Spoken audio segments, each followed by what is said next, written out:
Today on the podcast, we are talking more NFL football. That's right. We're talking more NFL football. And we're talking about a review of the season in general, including the playoffs. Not Super Bowl, but the playoffs in the season. Play on My Nate podcast starts right about now. Get your mind right. Get your mind right. It's a frame of mind. Ladies and gentlemen, welcome to the Fan My Nate podcast. It's your boy Simbawi Nibai Jr., aka TK. Along with my man Omar Williams, we call him O, and Denise Obi, we call her D Nice. Y'all say what's up to the peeps. What's up, good people? Hello, hello, hello. It is another lovely Wednesday, and y'all know how we do. We get things started and popping right away. But before we do, it is Affirmation Wednesday. So if you got your affirmations out or you got to memorize or whatever you need, let's get that rocking and rolling, get this started, and get our day going. Are you ready? And here we go. Today will be a good day. Today will be a great day. Today will be an awesome day. Today will be an amazing day. Today will be a phenomenal day. Today will be stress-free. Today will be a stressless day. Today, I will overcome all barriers that want to block my progress. Today, all circumstances, issues, and situations will work in my favor. Today, I'll become better than who I was yesterday. I am a go-getter. I am triumphant. I am victorious.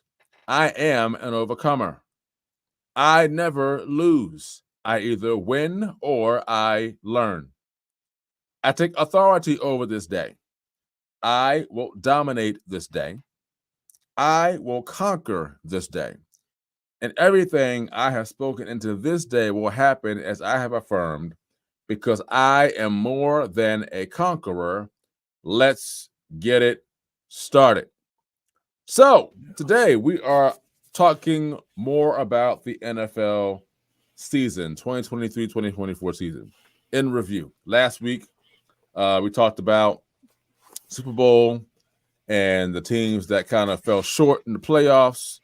I talked a little bit about, the whole gambling aspect of how that's kind of been the contracts and things that have happened at the NFL there.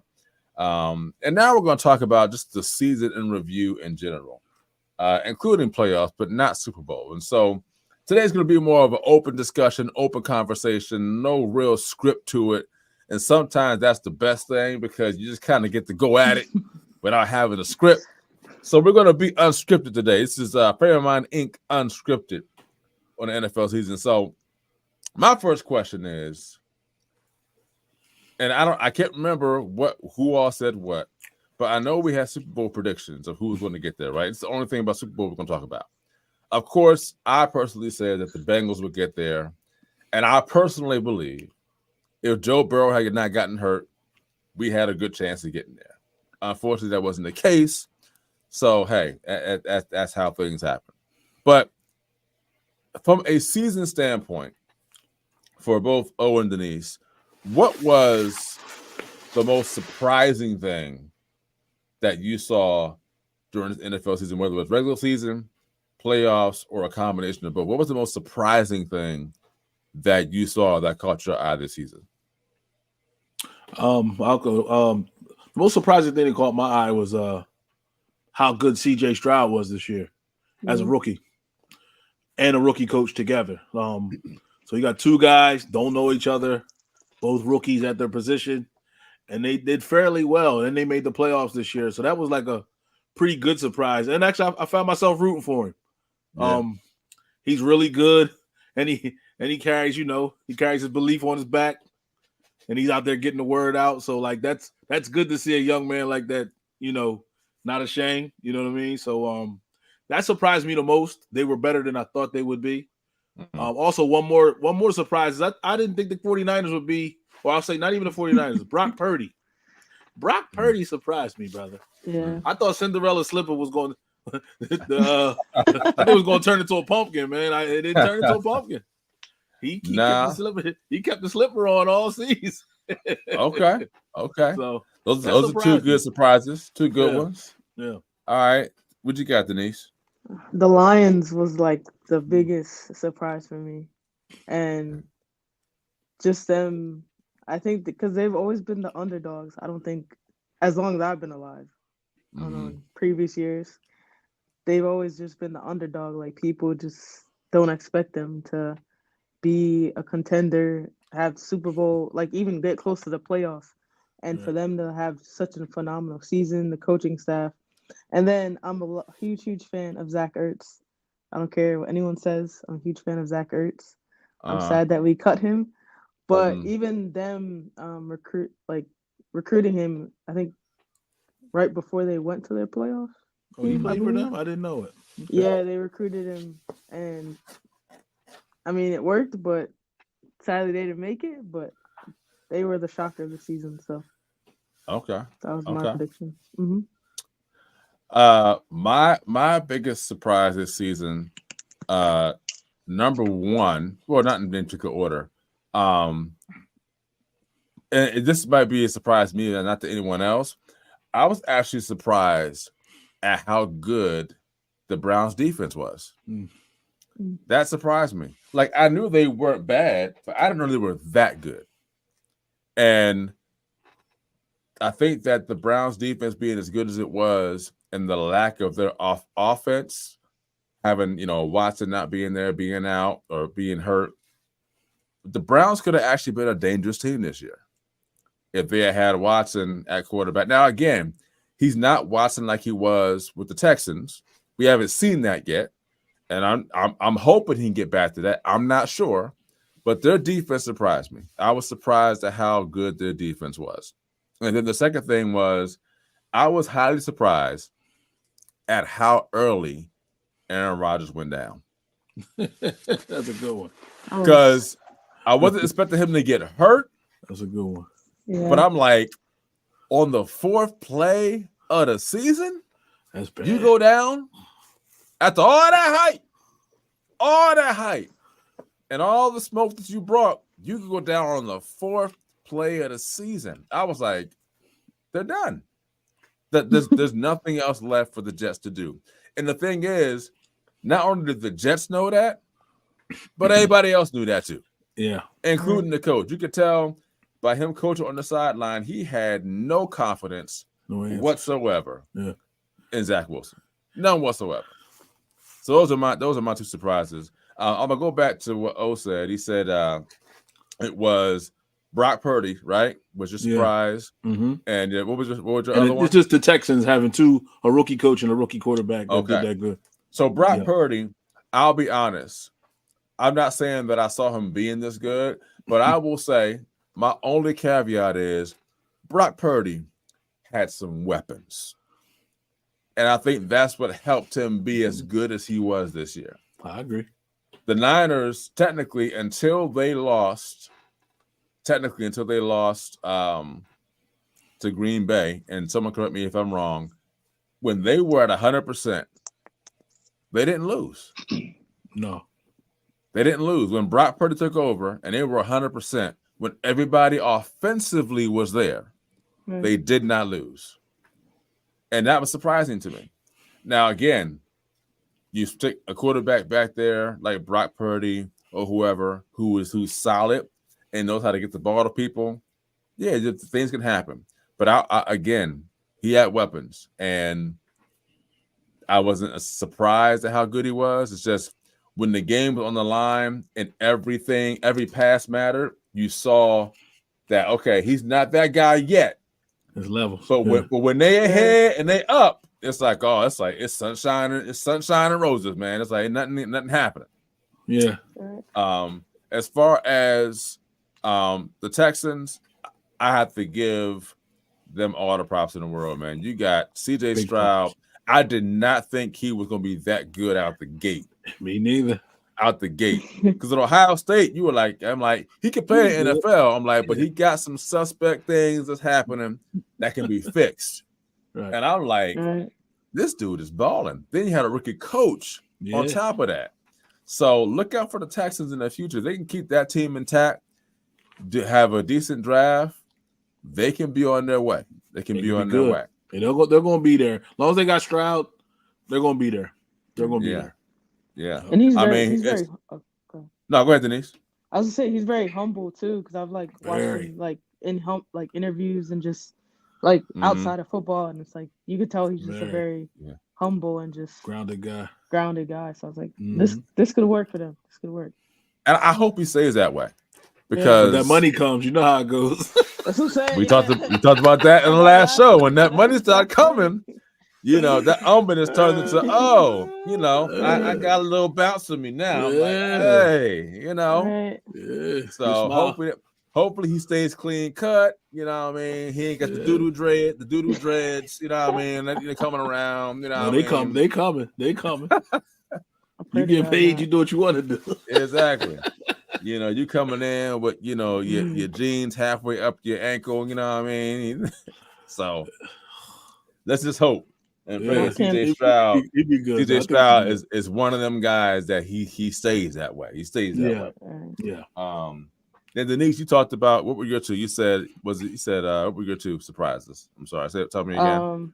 It was mainly the just Detroit the Lions. Lions. The Lions. Okay, Them the coming back, Lions. Yeah. I'll be honest with the Lions. They lying. That's not what I was going to say. I'm sorry. It's not, but you can go ahead and roll with that. That's cool. That's not what I was going to say. Okay. I do like their coach. Now, I don't like the fact that he went forward on fourth down so much in that NFC Championship game. That I did not like. Yeah. Because number one, it's the playoffs. You got to take your points. Number two, when you're playing against a team of that caliber, the Niners, that can score points, you got to change your strategy up. You can be who you are. And I respect the fact that he's like, this is who we are. This is what we're going to do. I respect that. But I also understand when you're playing against a team such as the Niners, you got to change your strategy up and you got to do what needs to be done to win the game and not just be like, hey, well, we can go for it on fourth down no matter what. It's like that hurts your team, hurts the defense, and now to get back on the field if they just came off the field. And then when you're not converting, it starts to be questions like, hey, like, does he really know what he's doing in playoff football? Now, again, if they had gone for it on fourth down and they had gotten those first downs, it'd be a different story, right? Right. That didn't happen, though. You got to take the points where you can against a team of that caliber. But I think the Lions are going to be all right for years to come with him as their coach. Mhm. I think Jared Goff is the quarterback for that team. Okay. Because let's be honest, they have the Niners on the ropes first half. They had them on the ropes. Like everything was going their way. And I will say this is my opinion. Y'all can, chime in on this if you want.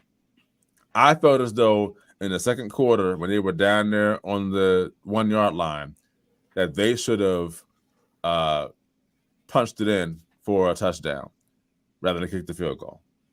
I thought that they should have did that because you're playing against a team that can score points. Right. Not to mention the momentum is now still on your side. Right.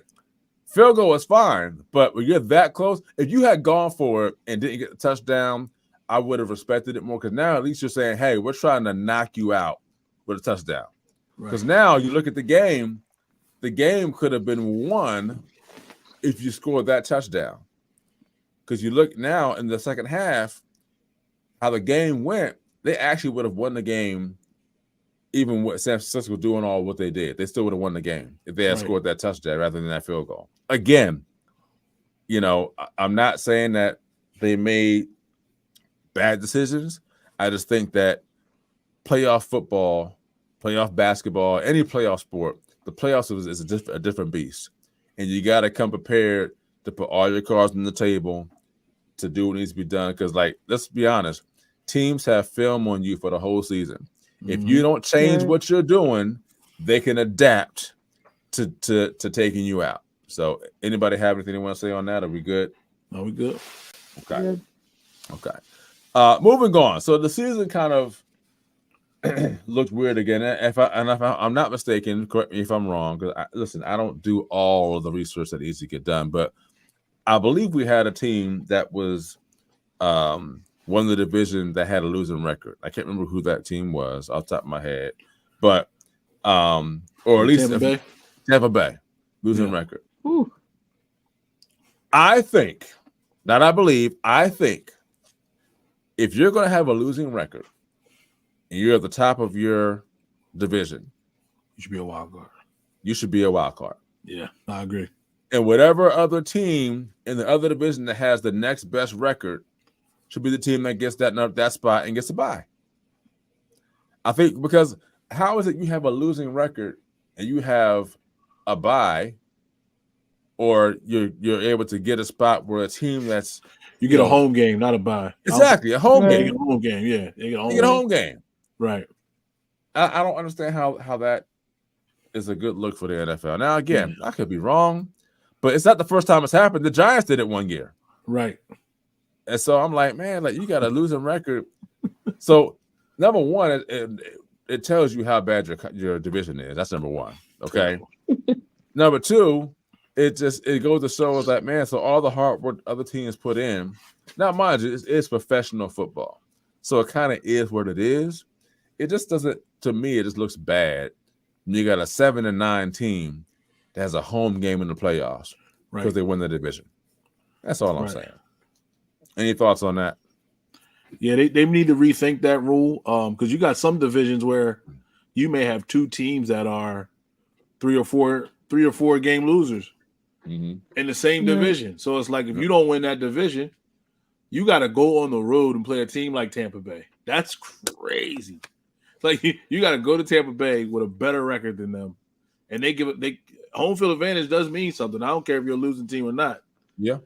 Every team in the NFL can beat you. I don't care from 49ers to I don't even know who the worst team in the league was. Let's say the Rams or something. I don't know.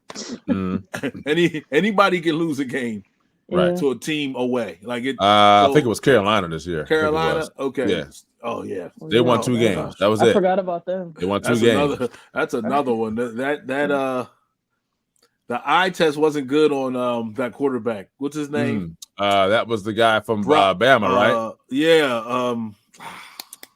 We got the guy, but we know that he played for Bama. Yeah, he was an all-time high school player, all-time college player, big NIL deal guy. Yep. He gets to the pros and acts like he flakes. Yes. Sometimes I don't want to lose my point on him, but that was a surprise too. He was supposed to be like the top. He was supposed to be CJ Stroud. Bryce Young. That's who it was. You got it. Bryce Young. Yeah. He was supposed to be Stroud. Yep. And he ended up looking like Doug Peterson. Or I'm sorry, not Doug Peterson. He ended up looking like who's a quarterback from Tampa Bay? Baker Mayfield. Baker Mayfield might even play better than him. Mayfield actually had a good season this year. Baker had a good season though. He did have a good season. So I apologize for using his name. Well, we have the Baker Mayfield from Cleveland. We'll say that. That's what we'll say. From Cleveland. All right, that's what we'll say. I would compare him. No, go ahead, Denise. I would compare him more to the Jets guy, not Rodgers. Zach Wilson. Zach Wilson. Zach Wilson. Ooh. He was kind of like. Oh. When he was in the draft, I was like, all right. He was the man in the draft too. Yeah. I loved him. I loved Zach Wilson in the draft. And then when he got to the pros, I was like, thought he was the next big thing, man. Listen, I have to say one thing. I can't compare Bryce Young to Zach Wilson. That's just because listen, in a bad way or a good way. What are you saying? No. Zach Wilson is horrible.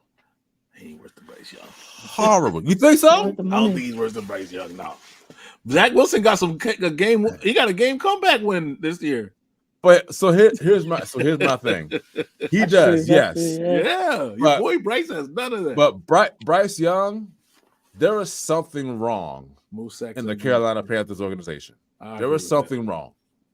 And so I think I give him the benefit of the doubt. Now that doesn't excuse his play, but there's something wrong in that organization. So I kind of have to have that against him. Zach Wilson, You might have had a couple comeback wins. I'm like, but dude, like a lot of your play was just like, it's almost like he was playing high school. I'm like, what are you doing? Like, why are you throwing that pass? It's like, what are you seeing out there? You know his biggest problem. The He dollar has this. signs. He has the skill set. He's just scared. Like Yeah. he gets scared of pressure. So if you put any little bit of something, he's a small guy. So any little bit of pressure he feels, he just starts throwing. He loses it. Like he doesn't have the same poise as he had in college when he wasn't getting touched. He was just standing back there playing flag football. So what you got, Denise? I was saying, it's funny because there was, I think it was right after the draft, they showed a video with it was Zach Wilson, like all these other guys that got picked, and like he was happy and like interactive, and then like so many of them started coming around him, and he just kind of like froze up and was kind of like went into a shell, and I'm like, Oh, I was like, what is okay. that? What? Yeah, so it makes sense that you said that. Okay. It's not I will surprising. say this too, that one thing that I have, and I think this is probably my number one reason why I give Bryce Young the benefit of the doubt. Zach Wilson didn't take responsibility. I agree. He didn't take responsibility when he was asked about what happened in the game. He didn't take responsibility. He blamed others, and he felt as though it is like, well, it's not my fault. Right. You are the quarterback of the New York Jets. Right. And you don't take responsibility, they're going to eat you alive. New From that York moment on, it was That's like, exactly what they did. we want nothing to do with him. All right. This is New York. Like, you have to take. Not only that, you are a professional football player and a quarterback at that. If anyone takes responsibility, it is you. Yep. Mhm. The ball's in your hands Yep. 100% of the time. Yep. Between you and the center, both of you got to touch the ball 100% of the time. On the offensive line, for that matter. From the center to you, to the running back, maybe to a wide receiver. No one touches the ball more than you in the center. In the center, his job is just to hike the ball to you. After that, it's up to you to deliver the ball to whoever it goes to. Running back, tight end, wide receiver, whoever. Take off running, whatever. Now, again, I understand, you're not trying to say that everything falls on you. But when it comes to the offense and you're only scoring 7-10 points a game, Quarterback. you got to take some responsibility, especially when the eye test says, why did you throw that ball? Right. Why didn't you take off running? Why didn't you check at the line when you saw a blitz coming? Because now it's like questions are you actually reading the defense correctly? And again, you're a rookie, I get it. But when you got C.J. Stroud and you got Zach Wilson, come on, man. He ain't even a rookie no more. But Yeah. That's what I'm saying. Exactly. He's not, yeah, Exactly. So Can't- there's the question. It's like, come on, man. Like this, you've been in the league a year already. Like, come on. So I listen. I get it. he just But got to get again- rid of his fear. Yeah, I mean that's a good point to bring up. He just might be a little scared. He's a- When, He's scared. listen, He's a I'll bulk be up. honest. And I played Pee Wee football league, and I played, and so I get it. Like I was one of the bigger kids, but let's be honest. In the NFL, if you don't have the brute and the courage to know, hey, I'm a bad dude too. You got a 300-pound linebacker or defensive end coming at you. That's a bit scary. It's different. Yeah. But the question is like, how do you deal with that? You know what I mean? And so, again, I can't say how. I haven't played in the NFL, so I can't give him recommendations. But there needs to be someone to help him to deal with whatever he's dealing with, because that fear is you're going to have a very short career in the NFL. If you're afraid as a quarterback to be in the pocket and having guys come at you. And like again, you said, he didn't have that happen in college. So in the NFL, and the game is a lot faster in the NFL than it is in college. So you have to react faster. You got to be able to check at the line, see what's happening, know what defenses are coming. Are they blitzing? Or are they not? Are they going to come or not? What do you need to check to? Is it going to be a handoff, or are you going to now pass the ball? Like, what's the call? And there's trust. Like trust is involved. Like they say you got to scale up into the pocket. Mm-hmm. That's just trusting your line has it blocked. Yeah. So if you're scared and you don't trust, you run or you throw it away or you throw an interception. It's like it's yeah. I don't know. Like I said, it's sad to see it because he can play. I think. I'm sorry. I think he can play. No, listen. You made it this far. You can play. You can play. You can The play. question is, what level of play can you play at? You can't coach. Now, and I think I don't know. here's one solution, and this is all I got. If you really care about Zach Wilson as a quarterback, and listen, Aaron Rodgers is coming back next year, so he'll be a backup again. But if you really care about what, he's not coming back next year, Denise? Not that. They're not paying him all that money for nothing. Is that your team? That's your second team, Denise? No. Not at all. Okay, it's not that. It's just I'm just like if you care about Zach Wilson, I would highly recommend that you hire Drew Brees to mentor him. Drew Brees is a short quarterback who played many years in the NFL, Super Bowl winning quarterback. I'm like, I think would be the perfect mentor for him as a short quarterback playing in a league where it's hard for you to see over the line, where you've got fear, whatever it is. Because now you have someone who's been there, done that, and it can relate to maybe to what you're feeling. That's all I got. Only suggestion. That's it. All right. When we come back, we're going to talk a little more about the season and see how, what predictions right now we may have going into the season for next year. And maybe we'll actually even talk a little bit about this new football league that has combined to form its own league to start playing. I believe they start playing in March, I believe. Fair Money Podcast. We'll be right back. Are you looking for an apparel company that's positive, uplifting, and truly cares about you? Then look no further. Frame of Mind Inc., an apparel brand company, impresses on individuals to think positive thoughts, say positive things, and do positive deeds.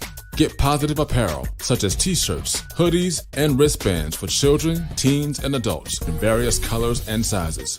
Customized services include logo and t-shirt design, screen printing, and embroidery for individuals, families, schools, profit, and nonprofit organizations. You can reach Frame of Mind Inc. at 302-689-3499 or visit their website at www.frameofmindinc.com. Frame of Mind Inc. Think it, speak it, achieve it. It's a frame of mind. All right, welcome back. Before we left, we were talking about more of the review of the NFL season, what our surprises were, a couple of players that we kind of felt, just might need a little bit of help, getting through the NFL season, and a couple other things we wanted to just kind of say. Like, again, it's a free for all today. There's no script today. It's a Frame of Mind Inc. unscripted. So right now we're going to talk a little more about the season in review. I'm going to talk about my Bengals. All right, real quick, because that's my team. And I'm gonna make some points here because I know right now I'm hearing a lot of chatter out there about who the best in the league is at quarterback. Patrick Mahomes is up here and everybody else is down there.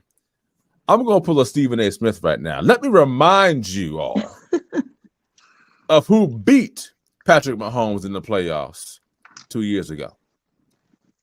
His name is Joe Burrow, who beat Patrick Mahomes in his house to get to Super Bowl. Okay. Mind you, the Bengals have a winning record against the Chiefs since Joe Burrow has been here. A winning record. Okay, that's number one.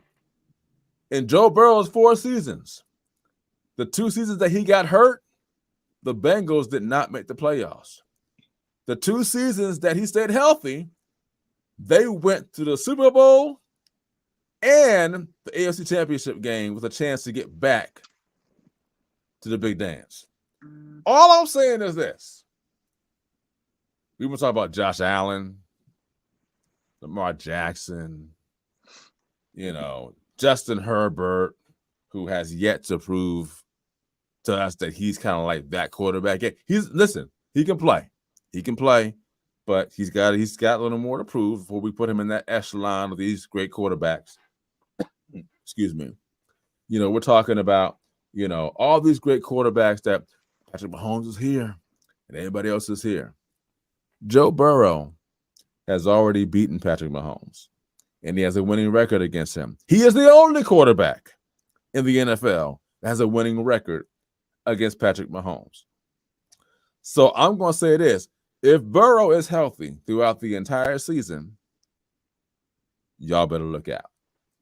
That's all I'm saying. Yeah. That's all I'm saying. If anybody has a rebuttal, please say so. Please. You got a rebuttal, Denise? Nah, he's coming back. He's coming back for revenge this season. Like a healthy revenge. Yeah, I don't want to rain on you, Parade. I love you dearly, brother, man. But he's the closest. Yes, he is the closest to Pat Mahomes. But it's levels. It's levels. You give Pat Mahomes Jamar Chase, and they win 3 more Super Bowls. So is it that your guy can't stay hurt, or he can't stay healthy, or is it just, or he's not better than Mahomes? Is it, or you think it's because of health? I think it's health. I think it's health. Yeah. Now, here's the thing. I'm not saying he's better than Pat Mahomes. I'm not saying that. All I'm saying is that if we're talking about quarterbacks 1, 2, 3, 4, and 5, because right now, here's the thing. Joe Burrow is hurt, so it's kind of like out of sight, out of mind. But I just think that the facts are the facts. The truth is the truth. I think if you're looking at 1 and 2, in my opinion, I know people say I'm being biased, but listen, the numbers and the eye test don't lie. Pat Mahomes is 1, Joe Burrow's number 2. And I don't think that Pat Mahomes, you can say that there's a gap between him and Burrow, but you've got 1 and 2, and I believe everyone else is kind of like, all right, they're trying to make their way up. Josh Allen, he's there. I think that Josh Allen he tries to do too much when the game's on the line. Mm-hmm. And I get the fact he may not have as many weapons as Burrow does, though Mahomes doesn't have the weapons. Mahomes just makes stuff. Mahomes says it's time to win. I'm going to do what has to be done to win. Just that simple. Okay. Burrow, yes, has weapons.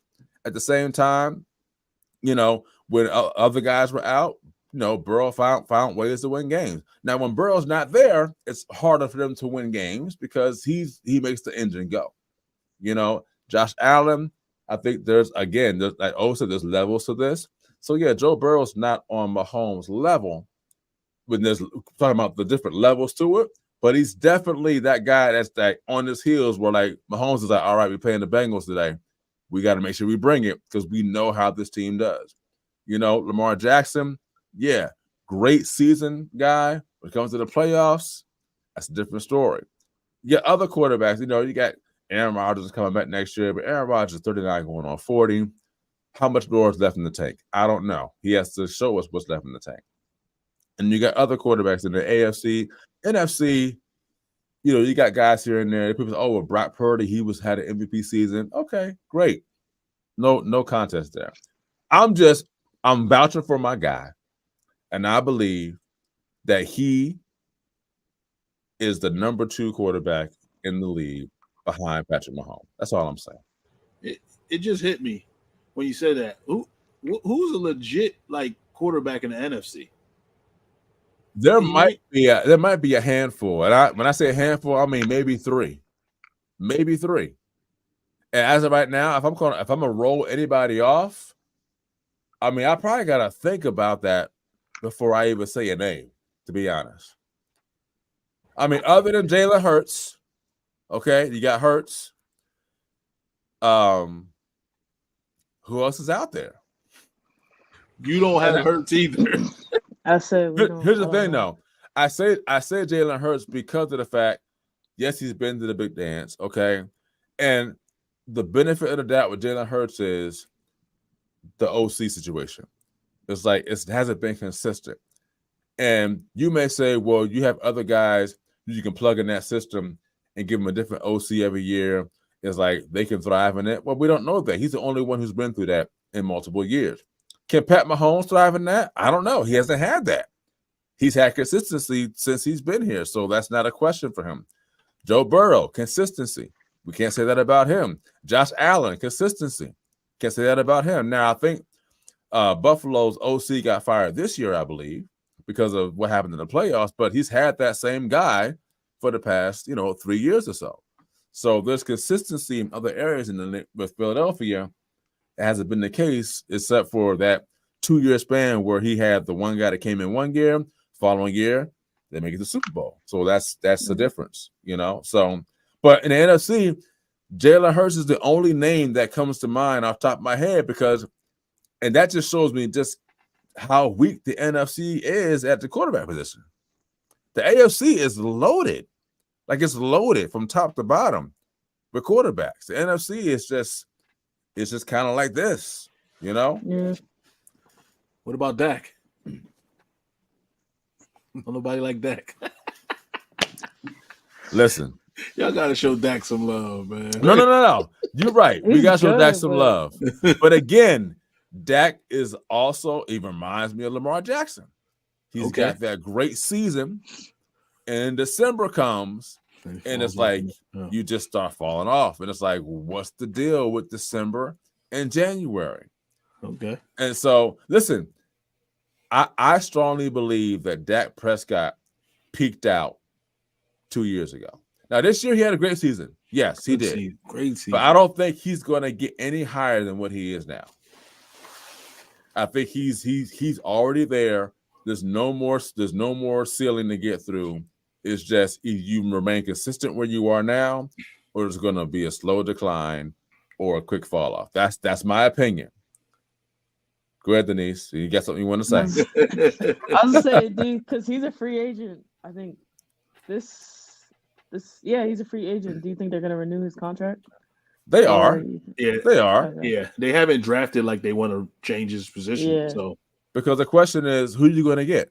right, Who are you going to get? Right. Unless you draft a quarterback out of college, right. who are you going to get to replace Dak Prescott? Nobody. Mm. And they haven't in a while. They haven't drafted a quarterback in a while. They haven't. So Now, I will say this: the backup did pretty well in those a few games he was out. But again, he's not getting paid like Dak is, so Dak's going to continue to be the starting quarterback for that team. right. It's that simple. Again, Dak Prescott, and here's my thing though. Here's where things get dicey. He is phenomenal at home. He's okay on the road. Right. Phenomenal at home, okay on the road. That doesn't get things done. You have to, if you're gonna be phenomenal at home, at least be great or That's right. good on the road. On the road. You know what I mean? You can't just be okay. You got to be good or great. So I think that's just, and again, Dallas had the team. They had the team. They had the pieces. It's just that playoffs. It's just that those playoffs, like Jim Moore said, playoffs. Playoffs. I mean, it's just something about it. And here, while we're on Dallas, let's just talk about this real quick. Y'all gonna get mad at me, but that's okay. I am speaking straight up truth. The Dallas Cowboys are not America's team. Wow. He said it first. You heard it here first. The Dallas Cowboys are not America's team. America's team transitioned from Dallas to New England when Brady was there. Okay. I can respect that. The New England Patriots were being patriotic, right? Transition. All right. As of right now, America's team is the Chiefs. Right now. Go ahead. No, I'll say I wholeheartely agree with that. But I would want to see? I would want to see CD Lamb playing with Patrick Mahomes. Wow. I would want to see that lineup Mm. before either of them retire or whatever happens. I would like to see that lineup because I think that would be talking about some weaponry.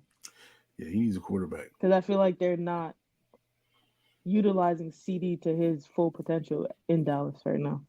Ooh, Just from what I've been watching. that's a good point because I think that Dallas could use CD Lamb like the Niners use Debo. Okay. Okay. Because Debo's everywhere. He's in the backfield. He's wide receiver. He's running in motion. Like he's confused. Even Jamar Chase, like he's running in motion. It's like he's confusing the defense. It's like, okay, where's he going? What's he about to do? Right. CeeDee Lamb just stays in one spot. He don't move. He don't go in motion. There's no guessing where he's going. So it's almost like your OC needs to find some sort of creative way to use CeeDee Lamb to make defenses play, to almost confuse them or make them say, hey, you got to know where CeeDee Lamb is. He's in motion. Where's he going? What's he doing? He's in the backfield. Are they going to hand it off? What are they going to do?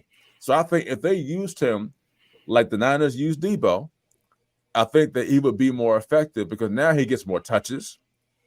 Okay. And then he also makes the defense be like, okay, you got to know where CeeDee Lamb is at all times. Now, Jamar Chase is a different story because he can be in motion, but Jamar Chase is just his route running and the way he catches the ball. He has separation to where it's like, hey, you could throw the ball Jamar Chase's way. He gonna catch the ball one way or the other. CeeDee Lamb can be that guy, but it's like, hey, it's about ball placement. What's his route running like? So it's like there are questions there, maybe not legit ones, but again, the eye test doesn't lie. It's like what's he bringing to the table, and again, like Denise said, is Dallas using him correctly for him to be effective on that team? That's all I'm saying. That's all I'm saying.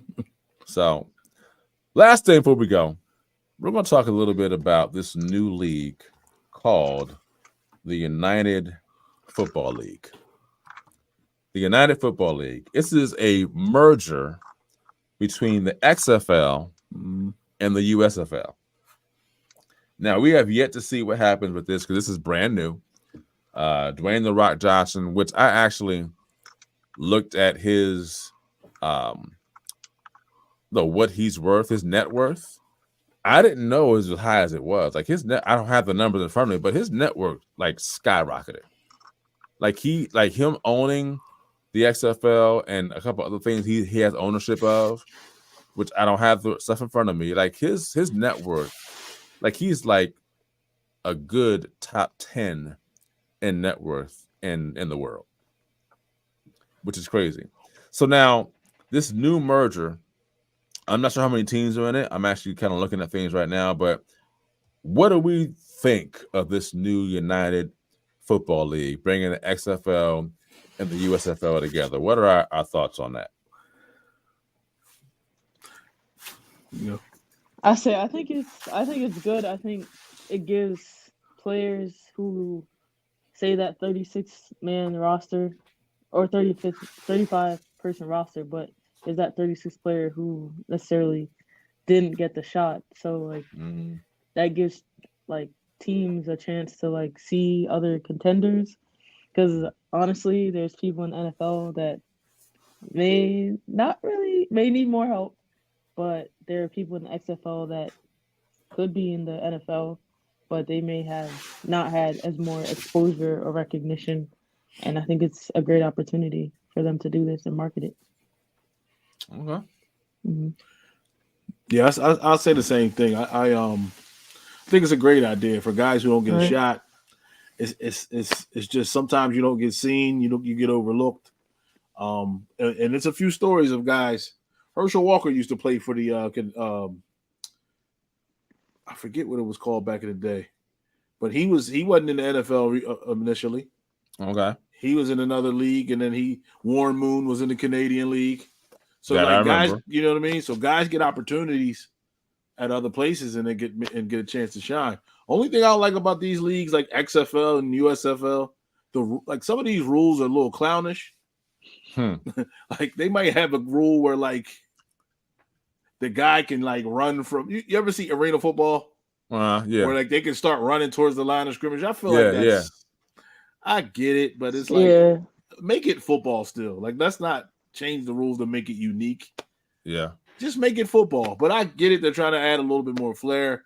Like, remember the XFL? They didn't have their real names on their jerseys. They had like names like Monster and He Hate Me. Remember that guy? He Hate Me. And the linebacker's name was like I Hate He Too. Like it was just they make it clownish. So I hope it's not clownish. I hope it's like actual football. I hope it's guys who actually need to get a shot. You know, guys who usually it's the older guys who still think they can play. That want to Tom Brady. Tom Brady. The guys 2.0. who they think they still got a shot, but the team's not picking them up.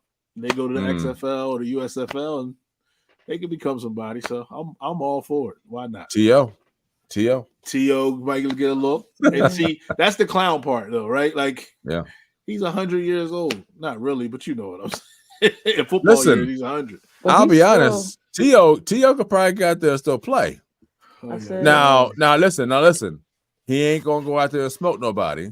Right. He can go out there and catch some balls, run some routes, you know, and help a team do something. You know what I mean? But we may not want to see that, but he could probably still do it. Right. You know, it's not like the 3-on-3 league that Ice Cube got, where you got the guys former NBA players playing.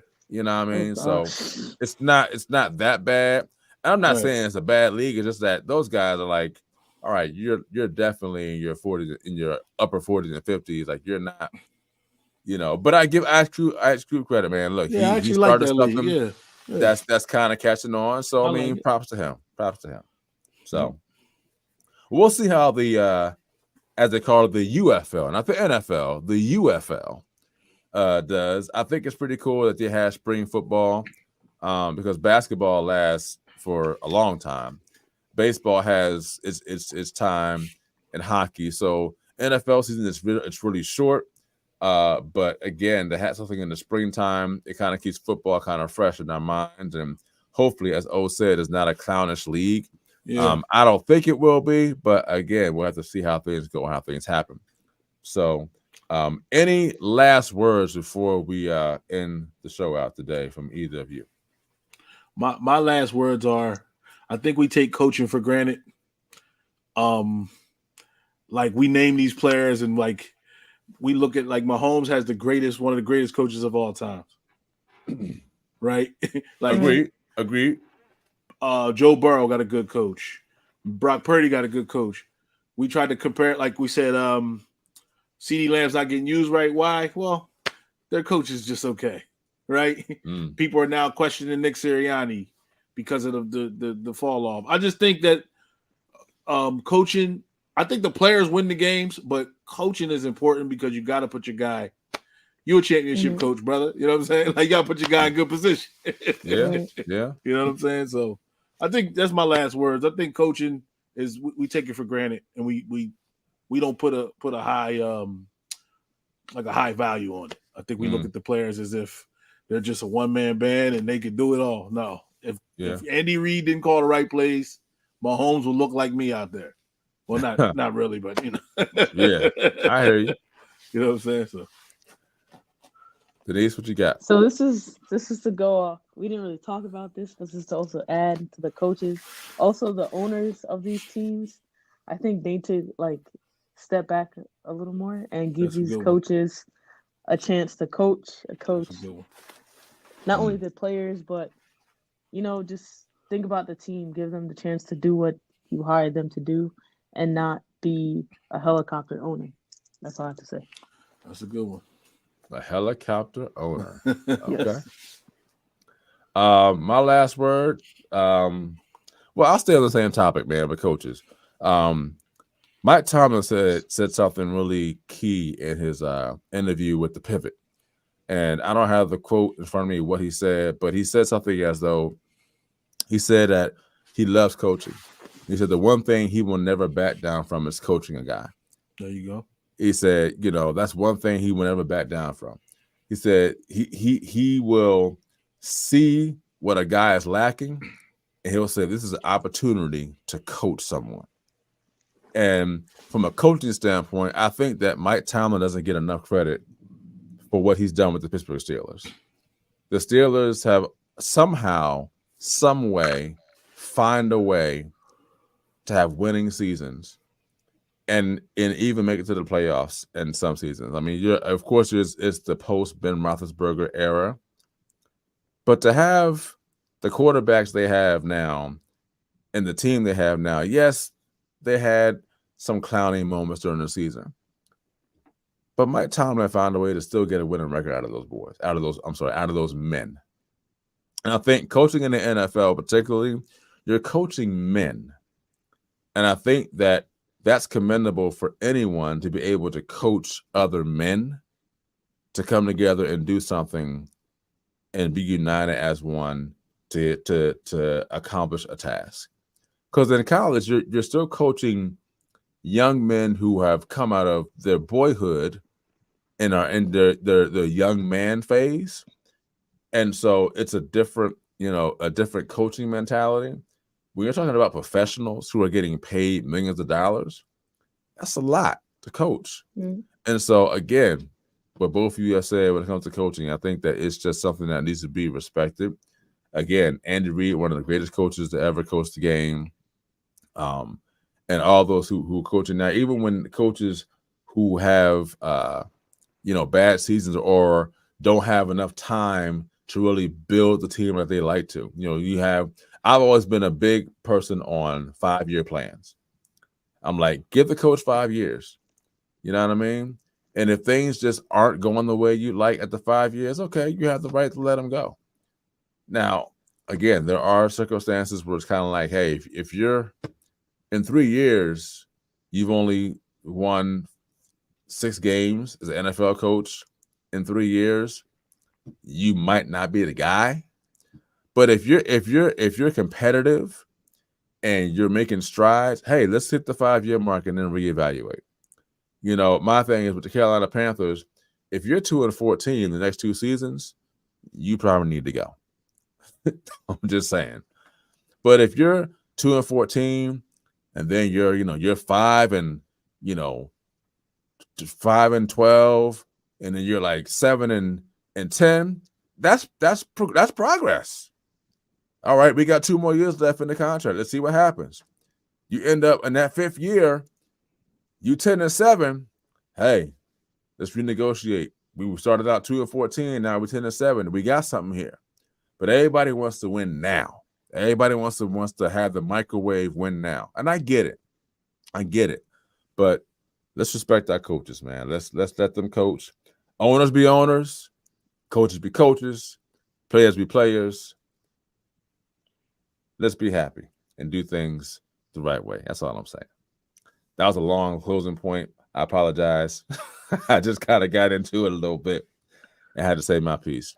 Anyway, thank you for tuning in, guys. We'll do sports again down the line. We'll have some more beautiful mindset, positive podcasts coming up in the next month or the next few months.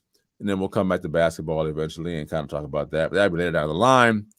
We got a lot of good topics coming up in the next few months for you guys. So stay tuned, stay locked in. We're going twice a month. So we were going every week. Now we're going twice a month. So stay locked in. You can always get us on our Facebook page, FFM Podcast. Our Instagram page, same thing, FFM Podcast. If you're catching the replay of any of our videos, you can catch them on our Facebook page. If you're getting replays of the audio, you can go to our website, ffmpodcast.com, or anywhere where podcasts are played and catch us. And for all of you here, thank you for tuning in. Continue to think it, speak it, and achieve it. And until next time, myself, and Denise, we holla.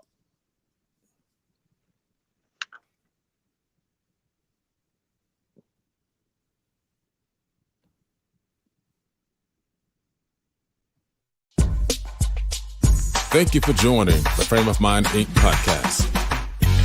And as always, here at Frame of Mind Inc., think positive thoughts, say positive things, and do positive deeds. As our tagline says, think it, speak it, achieve it. See you next time. It's a frame of mind. It's what you say. Don't forget to check us out on the web at www.frameofmindinc.com, where you can browse our online apparel store, listen to some of our original music and production services, as well as view our videos and projects we've done for our clients and customers.